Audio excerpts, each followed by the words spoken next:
தான் இந்த சோப்பை செய்கிறேன்னு வச்சுக்கோங்களேன். இந்த சோப்பு பெருசா நான் பெருசா அப்படின்னு கேட்டால், நான் செய்தேன் இல்லையா, நான் தான் பெருசு. செய்தது சின்னது.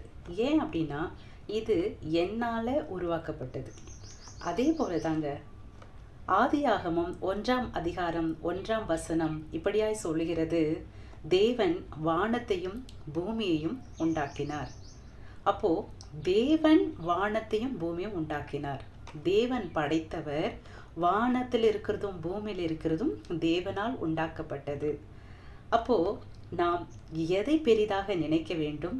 வானத்தையா, பூமியையா, இல்லை இந்த இரண்டையும் உண்டாக்கின தேவனையா? அப்போ நம்ம உள்ளத்துல ஒரு கேள்வி எழும்ப வேண்டும். நாம் எதை வணங்கி கொண்டிருக்கிறோம்? யாரை வணங்கி கொண்டிருக்கிறோம்? அப்போ வானத்துல இருக்கிறதெல்லாம் நீங்க நினைச்சு பாருங்களேன். நட்சத்திரம், சூரியன், நிலா இப்படி இருக்கிறது.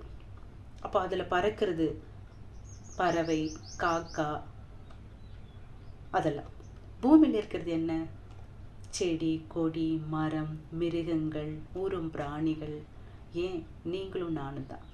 அப்போ இது எல்லாவற்றையும் நாம் தேடி ஓடக்கூடாது. இதை படைத்தார் இல்லையா ஒரு தேவன். அவரை நாம் பின்பற்றும் போது, கர்த்தராகிய தேவனை நாம் அண்டிக் கொள்ளும் போது, அவர் நமக்கு சகலத்தையும் செய்ய வல்லமையுள்ள தேவனாயிருக்கிறார். ஸ்தோத்திரம்.